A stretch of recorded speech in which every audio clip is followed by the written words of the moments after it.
Una producción Enciclopedia Británica. Teoría molecular de la materia. Observemos algunas propiedades de la materia que han conducido a la teoría cinético-molecular. Veamos la materia en cada uno de sus tres estados. Sólida como la tiza, líquida como el agua y gaseosa como el aire de esta probeta. Veamos cómo se mezclan los gases. Colocamos esta ampolla que contiene bromo en el interior de la probeta y la rompemos. Por el color notaremos que el vapor de bromo se difunde lentamente en el aire. Las imágenes tomadas en cámara rápida permiten acelerar el proceso 60 veces. En realidad, el bromo necesita 23 minutos en difundirse en el aire de la probeta. ¿Cómo es posible que una sustancia pueda pasar a través de otra? Consideremos el aire. La teoría cinético-molecular se basa en la suposición de que toda materia está constituida de diminutas partículas, en constante movimiento, llamadas moléculas. En un gas, las moléculas están muy separadas y se mueven con gran libertad. En nuestra probeta hemos dejado que las moléculas de bromo se difundan entre las moléculas de aire, que obstaculizan al bromo, y por ello la difusión es muy lenta. Si nuestra hipótesis es correcta, podremos hacer predicciones que concuerden con las observaciones. Supongamos que no haya moléculas de aire que frenen en la probeta. ¿No se difundiría el bromo más rápidamente? Probamos esta predicción extrayendo el aire. Ahora el bromo llena la probeta instantáneamente, como predecíamos. Supusimos que las moléculas están en movimiento. Para comprobarlo, introducimos humo en el aire y a través del microscopio vemos las partículas de humo en movimiento. Estas son golpeadas por las moléculas de aire que son demasiado pequeñas para poderlas ver. Este movimiento se llama movimiento browniano. Pero aunque las moléculas tienen un tamaño y peso muy pequeño, su número es infinitamente mayor de lo que podemos representar aquí. En 1 centímetro cúbico de aire hay tantas moléculas como granos de sal de mesa en un cubo de 1 kilómetro de lado.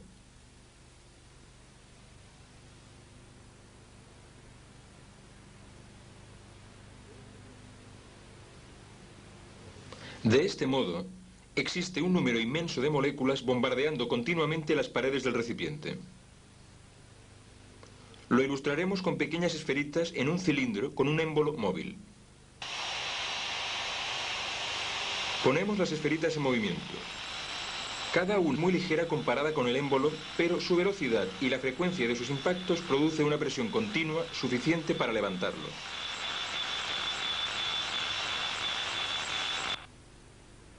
Las moléculas aceleradas de un gas tienen un efecto similar que podemos medir como presión del mismo. ¿Qué condiciones varían la presión de un gas? Si introducimos más gas en este cilindro de volumen determinado, un mayor número de moléculas chocan con las paredes y la presión aumenta. Si dejamos salir gas, la presión disminuye. Al enfriar un gas, vemos también que la presión baja. Para interpretar esto, supondremos que al enfriar una sustancia disminuye la velocidad media de las moléculas y por lo tanto su energía cinética se reduce. Los impactos son más débiles y la presión es menor. Por el contrario, la presión aumentará calentando el gas. Existe otro factor que debemos considerar en nuestro estudio de esta teoría. Cualquier materia se atrae con cualquier otra materia, por lo que cada molécula se atrae con todas sus vecinas. Esta atracción tiene poco efecto en un gas, donde las moléculas están muy separadas y se mueven a gran velocidad. Podemos ver un efecto semejante con una bolita de acero moviéndose cerca de un imán. Esto afecta poco a la bolita, si pasa rápidamente, pero si reducimos su velocidad, el efecto aumenta. Si reducimos la velocidad de las moléculas de un gas al enfriarlo, la interacción aumenta, obligándolas a unirse y pasando a formar parte del estado líquido.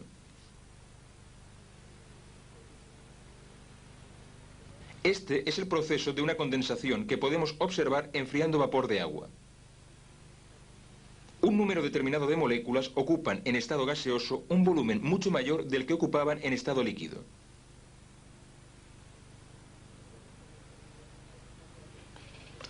Podemos condensar un gas aumentando la presión sobre el gas, lo que une a las moléculas aumentando el efecto de su atracción mutua.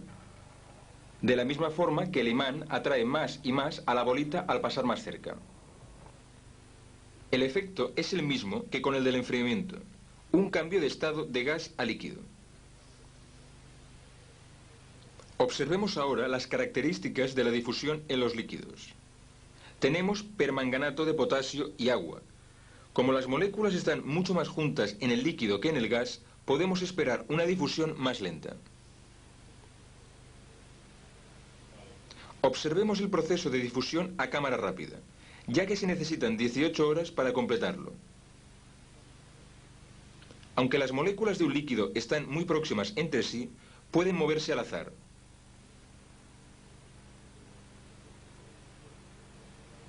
El movimiento browniano de las esporas suspendidas en el agua evidencia dicha capacidad. Se agitan constantemente al ser golpeadas por las moléculas del líquido. Ahora observaremos un cambio del estado líquido al sólido. Enfriamos este hiposulfito fundido y vemos que se forman cristales. Las moléculas del sólido no están necesariamente más próximas unas a otras que las del líquido, pero no pueden moverse al azar. Las fuerzas de atracción las mantienen unidas en una estructura fija. Obsérvese la forma simétrica de los cristales. Pero incluso en un sólido persiste algún tipo de movimiento que aumenta su amplitud al calentar el sólido, en este caso hielo. La energía cinética de las moléculas aumenta. Finalmente, el movimiento llega a ser tan enérgico que vence a las fuerzas de atracción.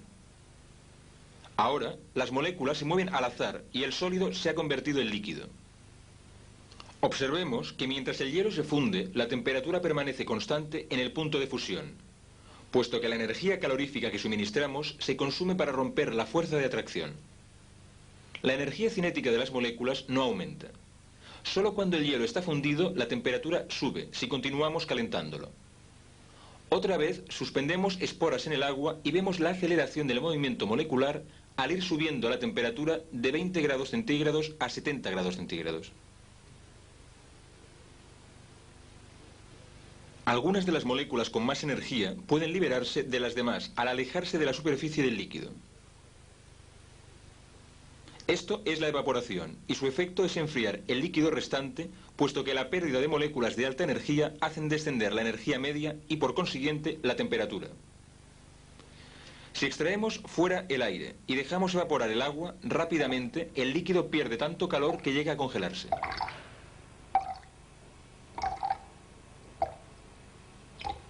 Volvamos al agua que estábamos calentando. La temperatura continúa subiendo hasta alcanzar el punto de ebullición. La energía cinética media de las moléculas es tan elevada que todas pueden evaporarse a la vez. Una vez más, la temperatura permanece constante durante el cambio de estado, ya que la energía calorífica se emplea para liberar moléculas. Ahora están muy separadas, moviéndose con gran libertad y velocidad. En condiciones normales podemos considerar nula la influencia de unas sobre las otras. Sólido, líquido, gas. Los tres estados de la materia parecen completamente diferentes a nuestros sentidos.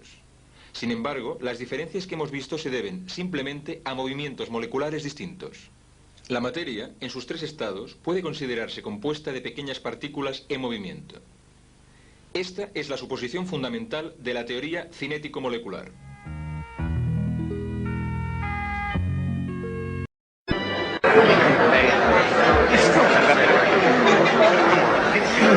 Bajas temperaturas. Estoy un poco acatarrado, así que he pensado que puedo comenzar esta mañana haciéndome una taza de té. Como ven, va a ser un té helado. Que una cosa sea caliente o fría depende de cómo se la considere. Y sin embargo, sabemos que es fácil calentar algo y realmente difícil enfriar cosas. Por ejemplo, conocemos el fuego desde que Prometeo desató el secreto mucho antes de los albores de la historia. Pero el refrigerador es poco más antiguo que nuestros abuelos.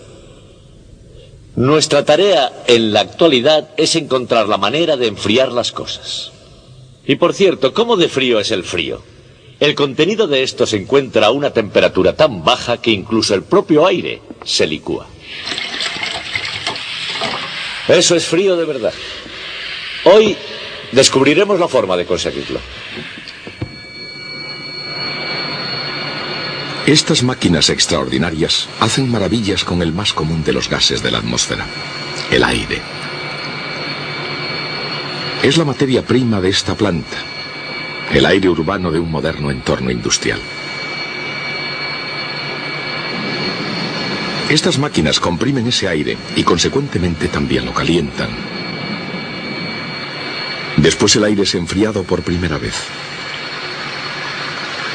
Y antes de que estas máquinas terminen con el proceso, el aire mismo será comprimido y enfriado más hasta 4 veces. Por último, dentro de esta columna, el aire, ordinariamente una mezcla incolora e inodora de nitrógeno y oxígeno en su mayor parte, será transformado. Y finalmente, el aire será líquido. El aire pasa por una serie de filtros y en el proceso, antes de hacerse líquido, se ha bajado muchísimo su temperatura. Y cuando sale líquido, puede estar lleno de sorpresas. El oxígeno líquido parece refrescante, pero nadie estará lo suficientemente loco como para bañarse en él. Su temperatura es de 186 grados centígrados bajo cero.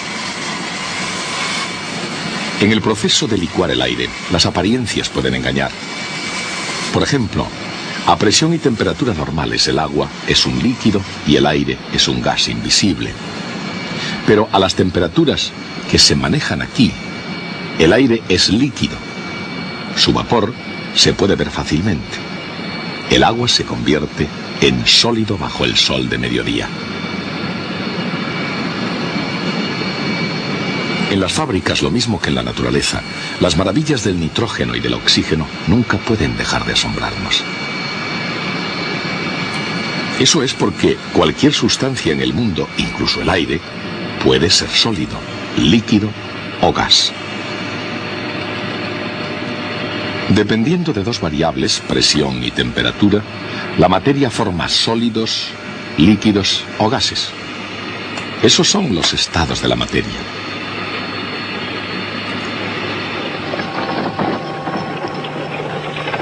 Hace unos 150 años, Michael Faraday dio la primera explicación racional sobre los estados de la materia.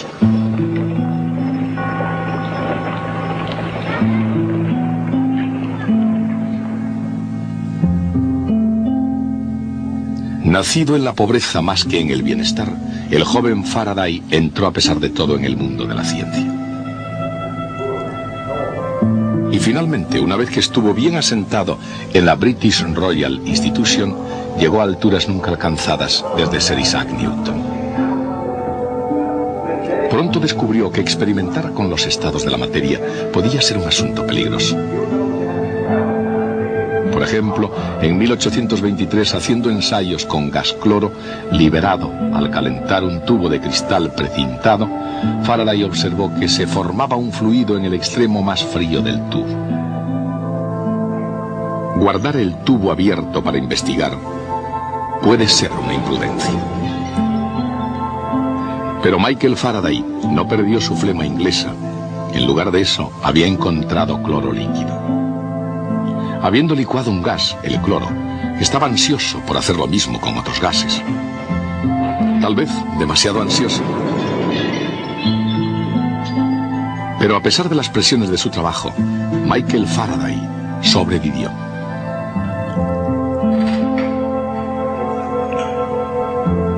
Y los documentos que nos ha dejado prueba que fue el primero en darse cuenta de que la misma materia puede existir en cada uno de los estados fundamentales: gas, líquido y sólido.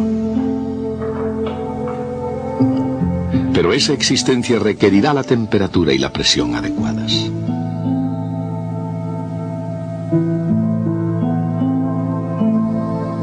A baja temperatura, la materia es normalmente sólida, un estado en el cual las moléculas forman un retículo geométrico rígido, aunque muy de cerca se verían en continuo movimiento. A temperaturas más altas, los sólidos se funden y se vuelven líquidos. Ahora las moléculas están mucho menos ordenadas y se mueven fácilmente intercambiando sus posiciones. Si se eleva más la temperatura, los líquidos se evaporan y se convierten en gases.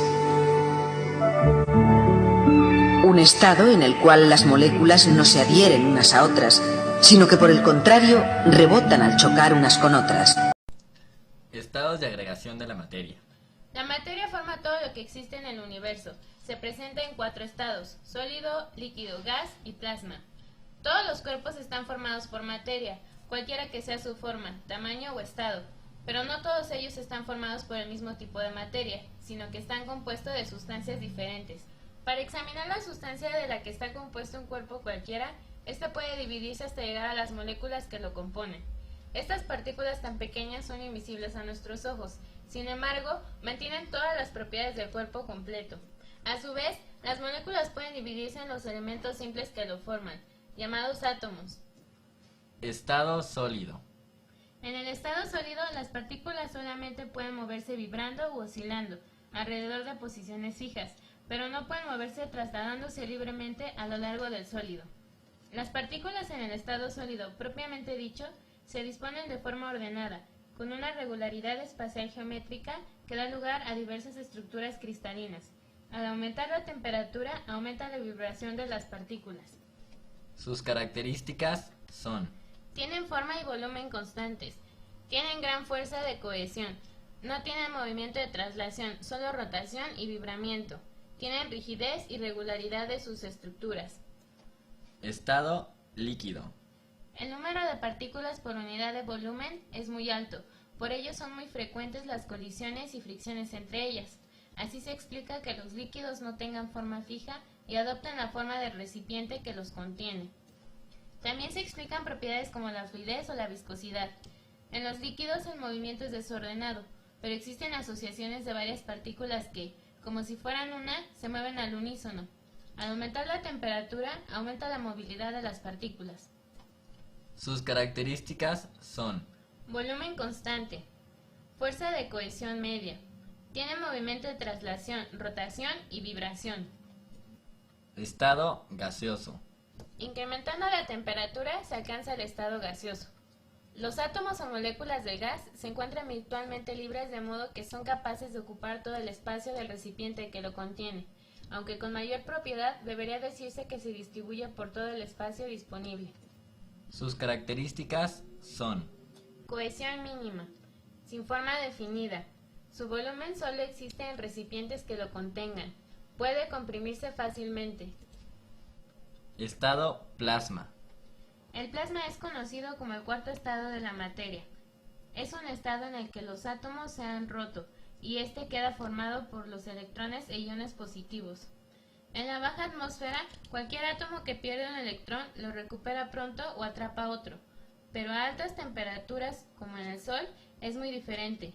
Cuanto más caliente está el gas, más rápido se mueven sus moléculas y átomos, y a muy altas temperaturas, las colisiones entre estos átomos, moviéndose muy rápido, son suficientemente violentas para liberar los electrones. Cambios de estado de la materia. Se denomina cambio de estado a la evolución de la materia entre varios estados de agregación sin que ocurra un cambio en su composición. Fusión. Es un proceso físico que consiste en el cambio de estado de la materia del estado sólido al estado líquido por la acción del calor. Cuando se calienta un sólido, se transfiere energía a los átomos que vibran con más rapidez a medida que gana energía. En el ciclo del agua se lleva a cabo este fenómeno físico. Solidificación. Es un proceso físico que consiste en el cambio de estado de la materia de líquido a sólido. Es el proceso inverso a la fusión. En general, los compuestos disminuyen de volumen al solidificarse, aunque no sucede en todos los casos. En el caso del agua, aumenta. Sublimación. Es el proceso que consiste en el cambio de estado de la materia sólida al estado gaseoso sin pasar por el estado líquido. Se puede llamar de la misma forma al proceso inverso, al paso directo del estado gaseoso al estado sólido, pero es más apropiado referirse a esa transición como sublimación inversa. Un ejemplo clásico de sustancia capaz de sublimarse es el hielo seco. Deposición. Es el proceso que consiste en el paso directo de gas a sólido. Cualquier sustancia pura puede sublimarse, esto debido a condiciones de presiones superiores y temperaturas inferiores a la que se produce dicha transición. En la naturaleza, la sublimación inversa se observa en la formación de la nieve o del escarcha. Licuefacción. Es el proceso que consiste cuando una sustancia pasa de estado gaseoso a líquido, por acción de la temperatura y el aumento de presión, llegando a una sobrepresión elevada, hecho que diferencia a la licuefacción de la condensación. Gasificación. Es un proceso termoquímico en el que un residuo orgánico es transformado en un gas combustible de bajo poder calorífico, mediante una serie de reacciones que ocurren a una temperatura determinada en presencia de un agente gasificante, aire, oxígeno y o vapor de agua. Vaporización. Es el cambio de líquido a gaseoso. Hay dos tipos de vaporización, la ebullición y la evaporación. Ebullición es el cambio de estado que ocurre cuando una sustancia pasa del estado líquido al estado de vapor. La temperatura durante la cual se dice que un determinado líquido hierve se le llama punto de ebullición. Evaporización. El cambio de estado ocurre solamente en la superficie del líquido. Condensación. Es el proceso físico que consiste en el paso de una sustancia en forma gaseosa a forma líquida. Es el proceso inverso a la ebullición.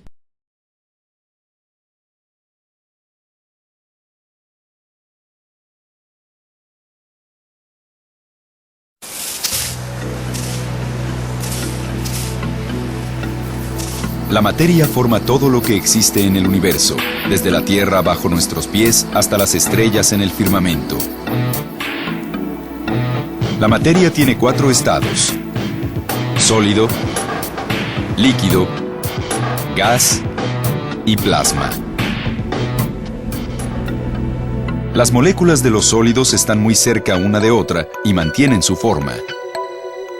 Si les añades energía, calor por ejemplo, empiezan a separarse y derretirse formando un líquido que no tiene forma. Más energía y la materia se convierte en gas. El gas a muy altas temperaturas se convierte en plasma, el cuarto estado de la materia, provocando que los electrones se separen de su núcleo atómico y floten libremente a su alrededor. Aún en los climas extremadamente fríos, los sólidos como esta nieve se convierten en líquidos cuando la energía del calor aumenta la temperatura más allá del punto de fusión del agua. Los líquidos no tienen forma sólida, pero tienen volumen y se mueven llenando los espacios, aún los muy grandes como los océanos. Aunque es obvio que el hielo se derrite, las rocas también se derriten si hay suficiente energía. La roca derretida por el calor y la presión en lo profundo de la Tierra brota como magma y lava líquida durante una erupción volcánica.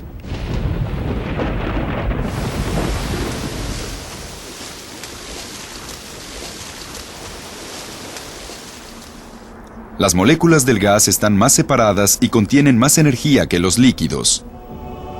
Los gases en el universo, como el aire y el hidrógeno gaseoso, no tienen forma o volumen.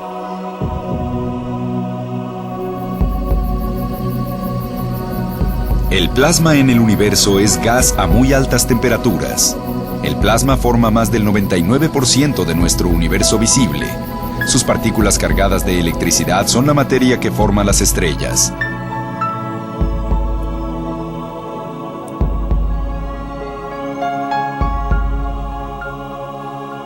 El físico Albert Einstein propuso la ecuación E igual a mc al cuadrado para explicar la relación entre la energía y la masa.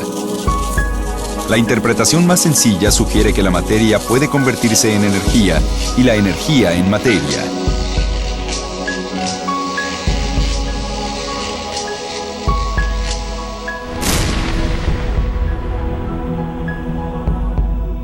La teoría ayuda a explicar el curioso nacimiento de nuestro universo, cuando una enorme cantidad de energía se convirtió en materia.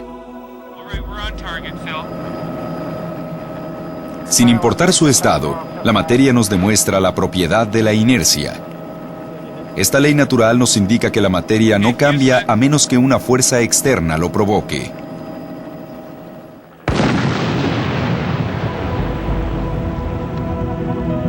El hielo puede derretirse y una avalancha se mueve solamente cuando las fuerzas de movimiento, el calor por ejemplo, actúan sobre ellos.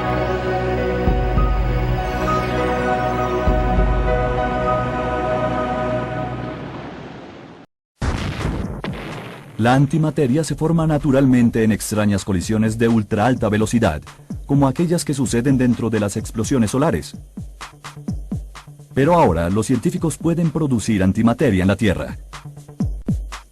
Un acelerador de partículas envía átomos para que se golpeen unos a otros a una velocidad muy cercana a la de la luz. La colisión produce antimateria, lo opuesto de la materia. Y cuando la materia y la antimateria chocan, se aniquilan entre sí. La energía encerrada dentro de las partículas es liberada en una billonésima de segundo. La reacción no produce más que energía pura. Es cerca de 1000 veces más eficiente que una bomba de hidrógeno y 40 millones de veces más eficiente que el TNT. Imaginemos el poder de un arma que pesa tanto como un sujetador para papeles y que puede destruir una ciudad del tamaño de Nueva York. Es una visión de pesadilla extraída de una película de ciencia ficción, que es donde el profesor Richard Thompson cree que debe quedarse. Siendo realistas, las cantidades de antimateria que fueron producidas o que pueden ser producidas en el futuro son muy pequeñas, y el proceso mediante el cual ésta se genera es extremadamente ineficiente.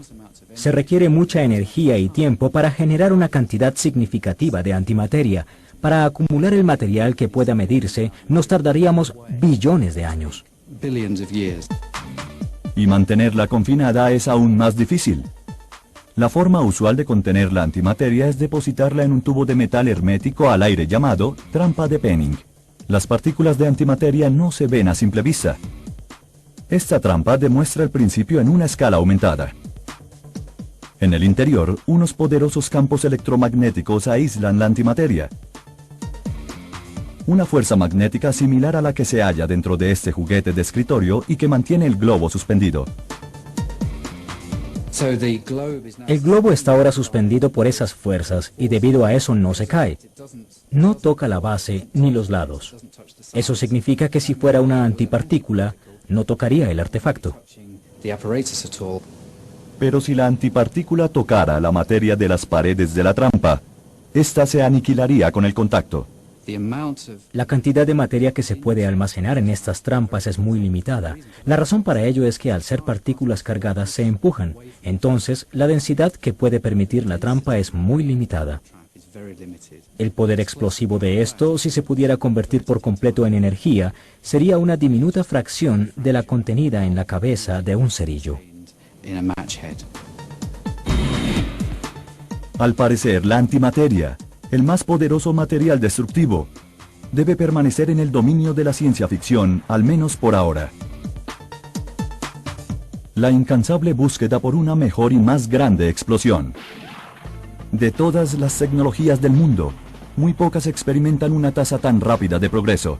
Desde la pólvora y los letales explosivos de alto poder, hasta los terribles dispositivos terroristas y la asombrosa aniquilación de la bomba nuclear.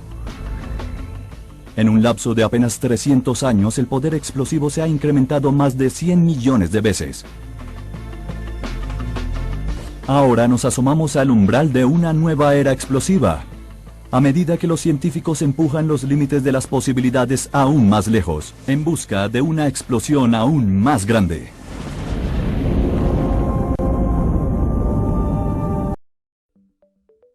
In our basic understanding of physics, objects are made of atoms. Each atom contains subatomic particles, called fermions.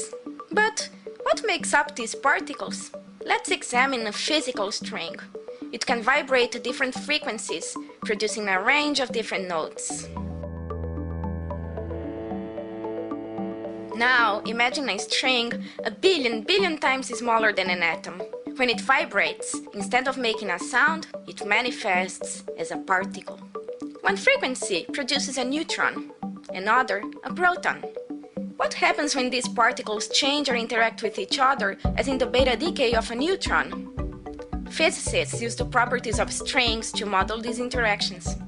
Strings also manifest as force particles, called bosons, that produce the effects we know as gravity, electromagnetic force, and the strong and weak nuclear forces.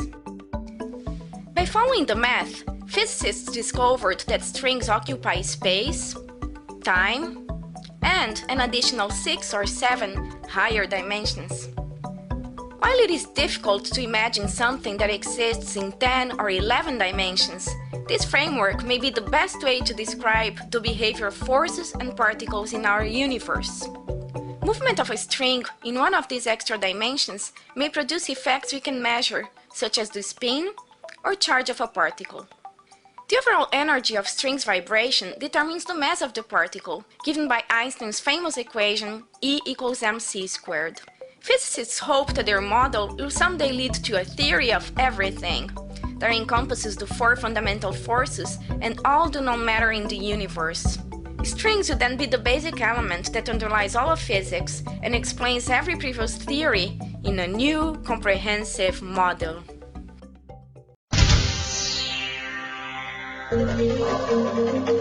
Las sociedades desarrolladas son grandes productoras de basura y generan montañas de residuos. Afortunadamente, existen lugares como este, donde cada día se recuperan materiales y sustancias, una tarea compleja, pero de enorme importancia para el medio ambiente. Veamos algunos casos sencillos para entender estos procesos de separación. Una ensalada, por ejemplo, es una mezcla, y los ingredientes son sus componentes. Si se aprecian a simple vista, como en este caso, reciben el nombre de mezclas heterogéneas. Y si no los podemos distinguir, como en el caso del chocolate, reciben el nombre de mezclas homogéneas. Se pueden separar los componentes de una mezcla, pero no siempre es tan sencillo como coger aceitunas de una ensalada. Por ejemplo, al preparar la ensalada hemos utilizado aceite y vinagre. ¿Podríamos separarlos de nuevo? Para intentarlo es mejor ir al laboratorio.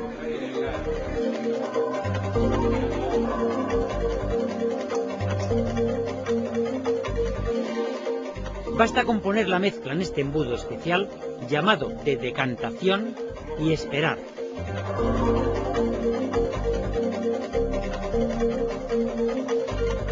Es fácil separarlos porque tienen distinta densidad.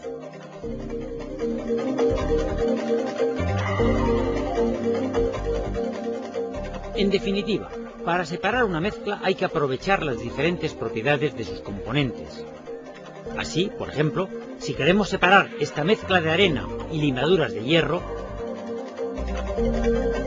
podemos utilizar un imán.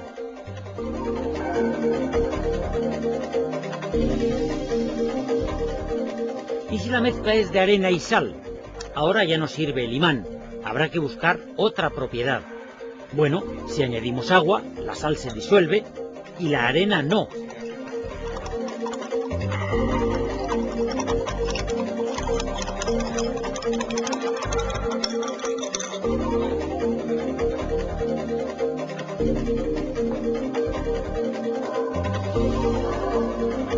Filtramos y aquí está la arena. Y aunque no podamos verla, aquí también está la sal. Basta dejar evaporar el agua y aparece de nuevo.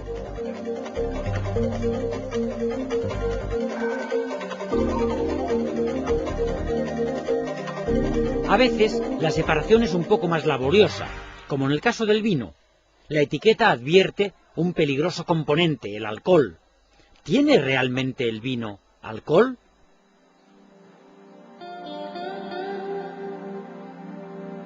Para comprobarlo, necesitamos montar un aparato de destilación. Ponemos 100 centímetros cúbicos de vino en el matraz.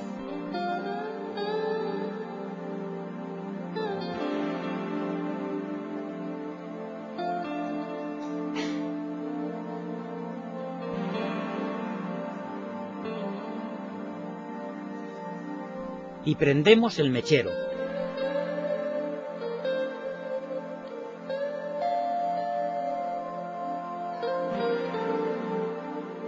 El líquido empieza a hervir a los 78 grados. Los vapores se enfrían y se condensan en forma de gotas.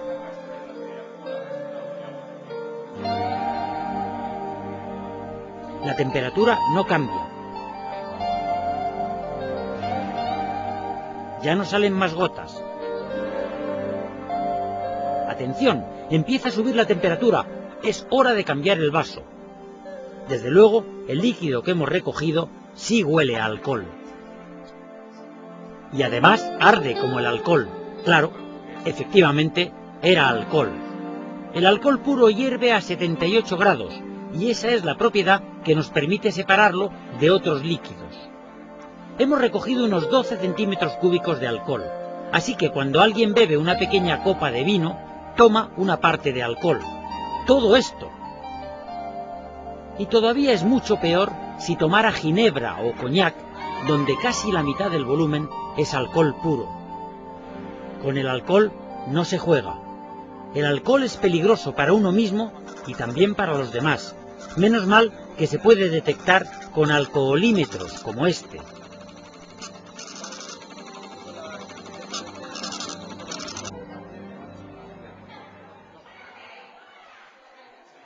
No te la juegues a copas. Por una vez, la mejor nota es sacar un 0. Veamos cómo sigue nuestra destilación. De nuevo caen gotas.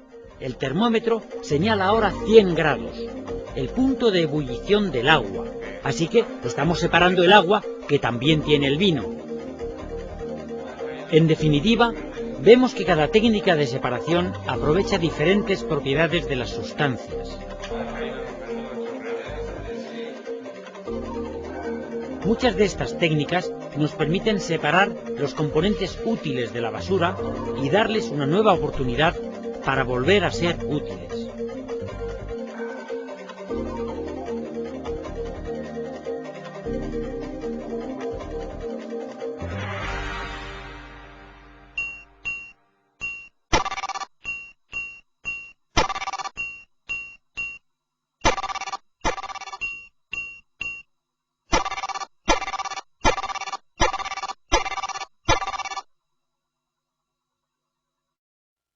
At RHIC, the relativistic heavy ion collider at Brookhaven National Laboratory, gold ions collide at nearly the speed of light, recreating on a subatomic scale the conditions of the early universe. The protons and neutrons in the colliding ions are each made of 3 quarks, held together by force carrier particles called gluons. When the ions collide, the energy of the collision melts the protons and neutrons into their component quarks and gluons and creates thousands of new particles. In off-center collisions, RHIC scientists have observed a dramatic asymmetry in the expansion of these particles, with more emerging along the reaction plane than perpendicular to it. They had expected to find a gas with little or no interaction among quarks and more uniform expansion. Instead, the asymmetric expansion and strong interactions have led RHIC researchers to conclude that the early universe was a nearly perfect liquid. The asymmetry and strong interactions of this new state of liquid matter can be seen again in this side-by-side view.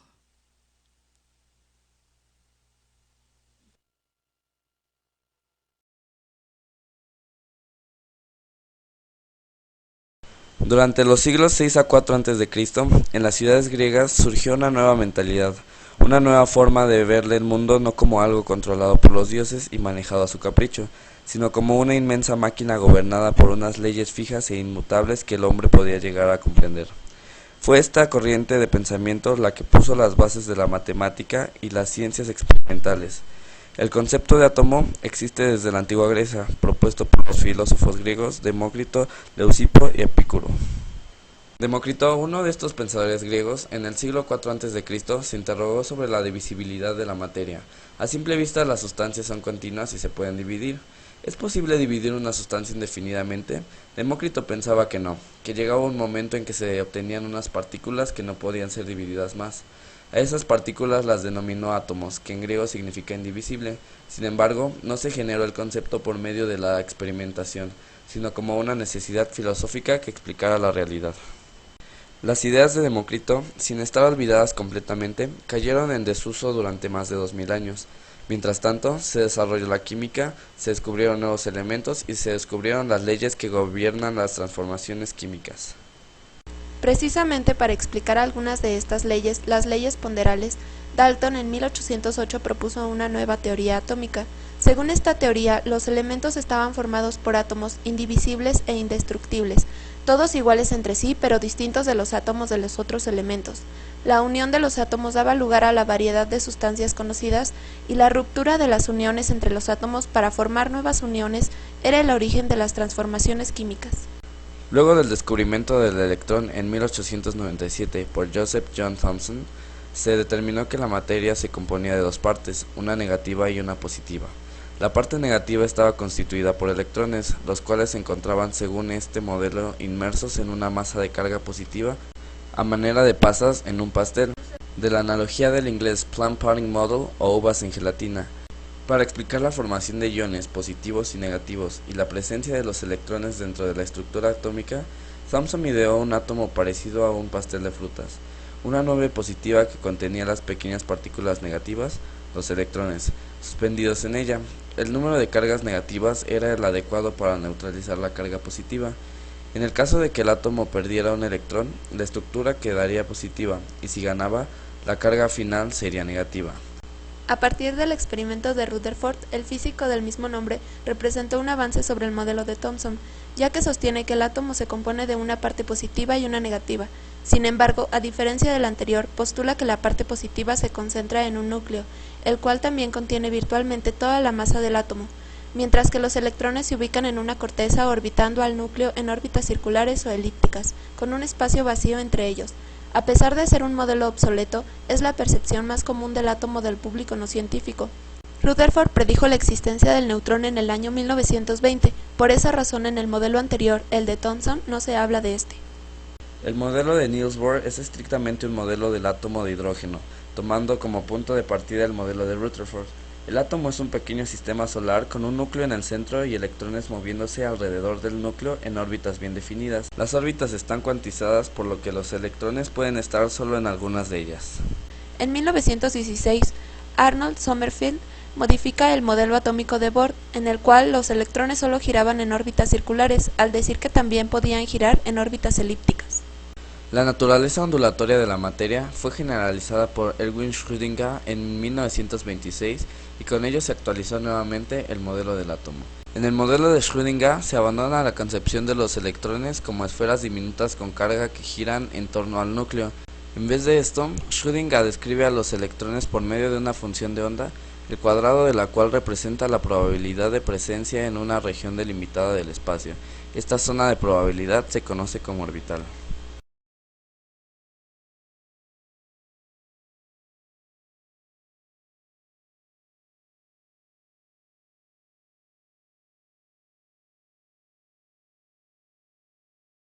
El modelo atómico ha ido evolucionando desde que en 1800 John Dalton describió el átomo como una partícula indivisible e indestructible. En 1910, Thomson descubrió el electrón y definió el átomo como una esfera dotada de una carga electropositiva en la que se encuentran distribuidos electrones con carga negativa. Un año más tarde, Rutherford dio un paso más al afirmar que el átomo está constituido por un núcleo denso formado por protones alrededor del cual giran los electrones. 2 años más tarde, Chadwick descubrió el neutrón. En 1913, Niels Bohr relacionó la energía de los electrones con sus órbitas. Si el electrón se encuentra en órbitas estables, no pierde energía, pero cuando salta de una órbita estable a otra de distinta energía, emite o absorbe radiación electromagnética. El modelo atómico más reciente es el modelo cuántico o modelo de la nube de carga, donde las órbitas que describen los electrones pasan a ser orbitales atómicos cuyas propiedades geométricas las determinan los llamados números cuánticos.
La materia y la teoría molecular.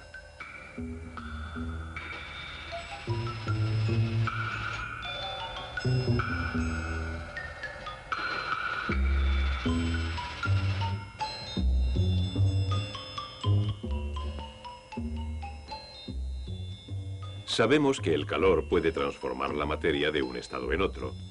El cobre, por ejemplo, se transforma en líquido a una temperatura de 1083 grados centígrados. Si la temperatura de este cobre fundido se aumentara a 2300 grados, empezaría a hervir y a convertirse en gas. Cuando el cobre se enfría, vuelve al estado sólido.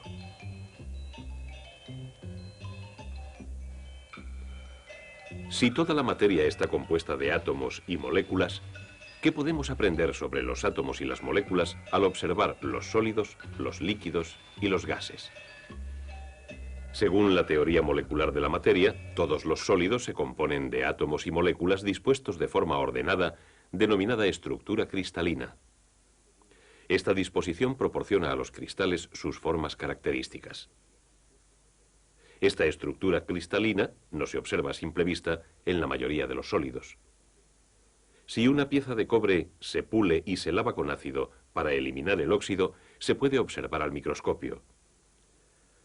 Ahora se pueden ver los pequeños cristales que componen el cobre. Su forma ordenada es incluso más evidente con mayor aumento. También se pueden observar los distintos tipos de cristales que componen una pieza de granito normal. Se corta una lámina de la roca con una sierra de diamante y se pule hasta que esté fina y lisa. Ahora la luz traspasa la roca. Con un microscopio los cristales se observan con gran detalle. Se pueden conseguir imágenes que normalmente no se observarían con un instrumento óptico mediante un microscopio de electrones.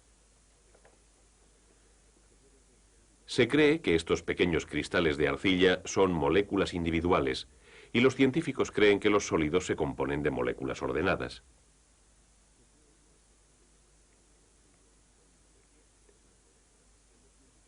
Se piensa que las moléculas de ciertos elementos, como este oro, contenían un solo átomo.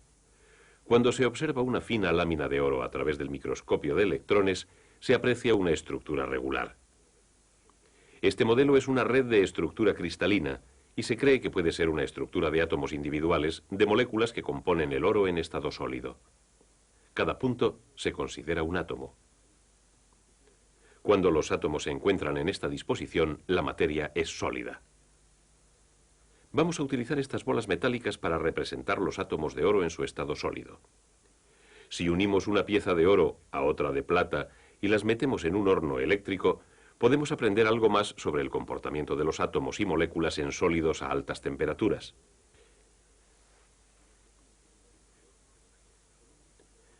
Este horno está conectado a un microscopio a través del cual podemos observar los metales. Al principio vemos que el oro y la plata se separan y se diferencian. Ahora aumentaremos la temperatura hasta los 800 grados centígrados. Esto está muy por debajo del punto de ebullición de cualquiera de los dos metales.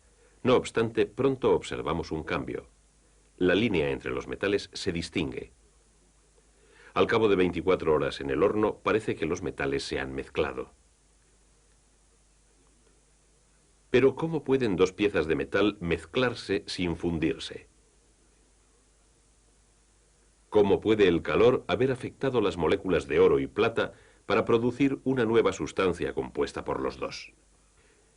En nuestro modelo, las bolitas doradas representan moléculas de oro y las plateadas moléculas de plata. Por encima de la temperatura del cero absoluto, todas las moléculas están en continuo movimiento.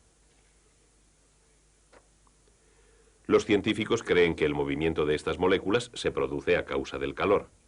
Cuanto más calor, más movimiento, incluso si las moléculas permanecen en su forma cristalina.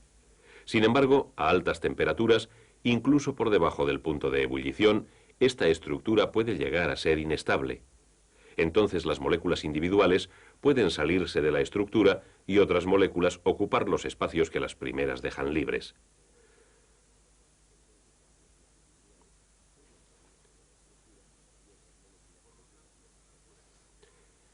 Por lo tanto, las moléculas de oro y de plata empiezan a intercambiarse.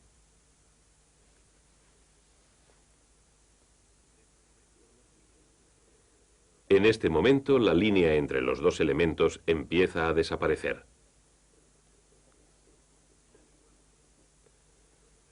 Y al igual que en nuestra demostración en el horno, el movimiento molecular conduce al final a una mezcla total de los dos elementos. Este proceso se llama difusión y vemos que puede explicarse mediante la hipótesis molecular.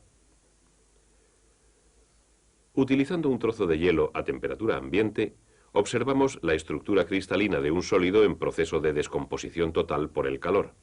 El sólido pierde su forma. El proceso no modifica las moléculas de una sustancia, solo modifica la relación entre ellas. Pero si las moléculas de un sólido se encuentran en movimiento, entonces las de un líquido deben moverse aún más. Vamos a ver si podemos encontrar alguna prueba de ello. Este líquido es una solución de sulfato de cobre.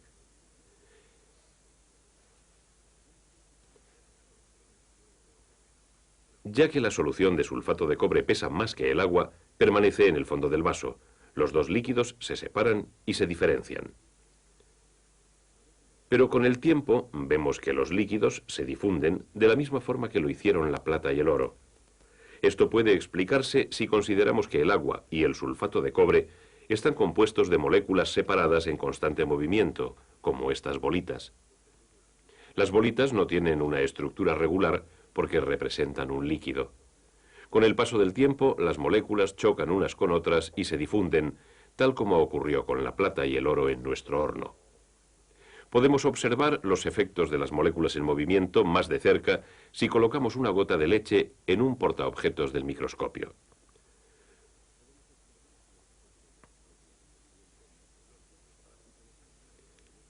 Los puntos blancos que se observan aquí son glóbulos de grasa. Están impulsados a través del líquido por las moléculas de la misma forma que este disco que representa un glóbulo de grasa es movido por las bolitas que representan las de un líquido en la leche. Con el microscopio no podemos ver directamente las moléculas del agua, solo observamos el movimiento de grandes glóbulos de grasa. La hipótesis nos conduce a deducir que las moléculas del agua existen y se mueven porque observamos los glóbulos de grasa en movimiento. Ahora veamos lo que podemos aprender del comportamiento de los gases. Sabemos que el gas se produce cuando el líquido alcanza su punto de ebullición. El mercurio es un metal en estado líquido a temperatura ambiente. Este vial contiene mercurio con pequeños trozos de cristal en la superficie. Si lo calentamos hasta su punto de ebullición, observamos que los trozos de cristal empiezan a botar. Según la teoría molecular, estos trozos son desplazados por moléculas que se escapan en cuanto el mercurio se transforma en gas. Podemos investigar más la obtención de gases con una pieza pequeña de aluminio colocada sobre un calorífero especial. Este aparato se cubre con una campana de vidrio.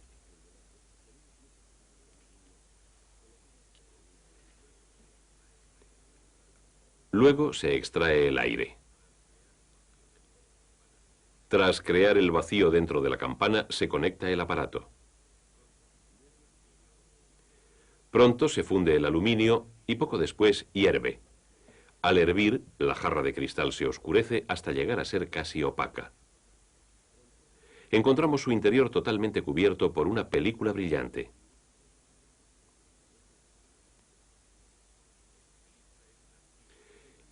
Esta película es el aluminio que se volvió sólido al enfriarse en el cristal. Otra demostración nos ayudará a comprender mejor lo que ocurre cuando se forma un gas. Se colocan dos pantallas, una cuadrada y otra triangular, entre el calorífero y el cristal.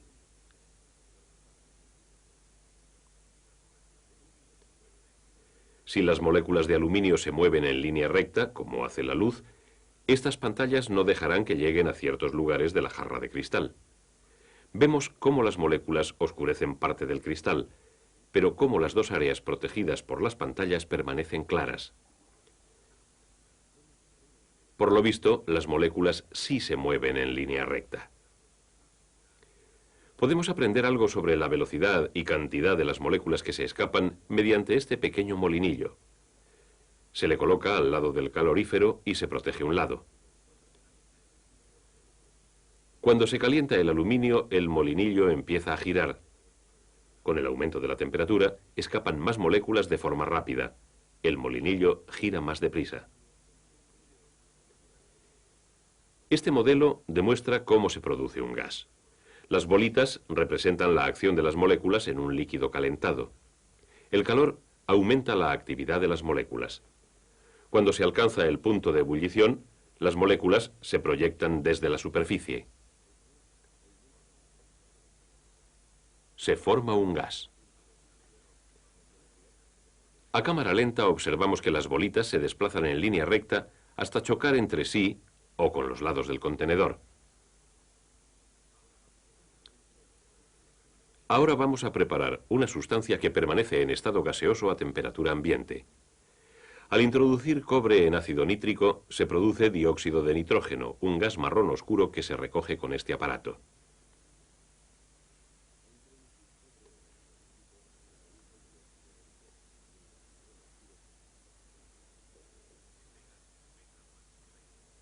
Este gas pesa más que el aire. Pero, ¿qué ocurrirá si se coloca un recipiente sin tapar? ¿Veremos el mismo tipo de difusión que ocurrió entre líquidos y sólidos?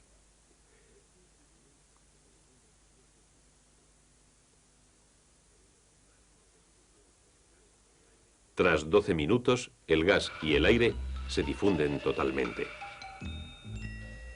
También observamos el movimiento molecular del gas soltando partículas de humo en un contenedor y observándolo a través de un microscopio. Las partículas de humo se mueven a través del gas al igual que los glóbulos de grasa a través de la leche. Este modelo demuestra que, al contrario de lo que ocurre con los líquidos y los sólidos, es fácil comprimir un gas. Esto se debe a que las moléculas de un gas se encuentran mucho más separadas.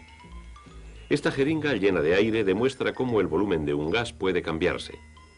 Cuando se juntan las moléculas, rebotan con más frecuencia contra las paredes del contenedor y así se aumenta la presión. Por lo tanto, observamos que el comportamiento de los gases también se explica por la teoría molecular de la materia. Es la disposición y el movimiento de las moléculas lo que determina los estados de gas, líquido y sólido.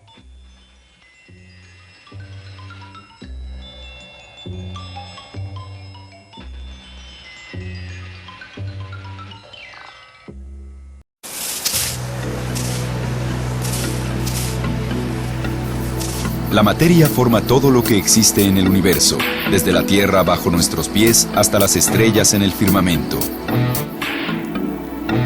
La materia tiene 4 estados: sólido, líquido, gas y plasma. Las moléculas de los sólidos están muy cerca una de otra y mantienen su forma. Si les añades energía, calor por ejemplo, empiezan a separarse y derretirse formando un líquido que no tiene forma. Más energía y la materia se convierte en gas. El gas a muy altas temperaturas se convierte en plasma, el 4.º estado de la materia, provocando que los electrones se separen de su núcleo atómico y floten libremente a su alrededor. Aún en los climas extremadamente fríos, los sólidos como esta nieve se convierten en líquidos cuando la energía del calor aumenta la temperatura más allá del punto de fusión del agua. Los líquidos no tienen forma sólida, pero tienen volumen y se mueven llenando los espacios, aún los muy grandes como los océanos. Aunque es obvio que el hielo se derrite, las rocas también se derriten si hay suficiente energía. La roca derretida por el calor y la presión en lo profundo de la Tierra brota como magma y lava líquida durante una erupción volcánica.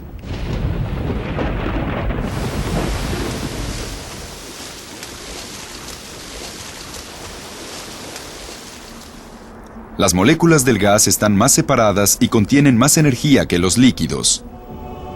Los gases en el universo, como el aire y el hidrógeno gaseoso, no tienen forma o volumen.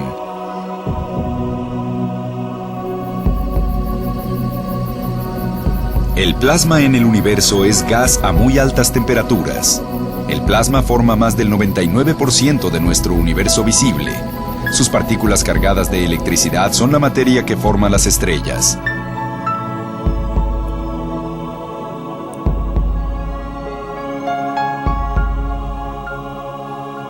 El físico Albert Einstein propuso la ecuación E igual a mc al cuadrado para explicar la relación entre la energía y la masa.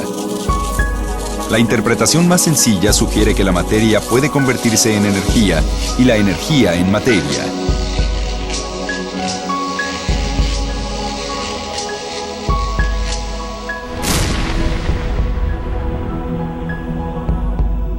La teoría ayuda a explicar el curioso nacimiento de nuestro universo cuando una enorme cantidad de energía se convirtió en materia. Sin importar su estado, la materia nos demuestra la propiedad de la inercia. Esta ley natural nos indica que la materia no cambia a menos que una fuerza externa lo provoque.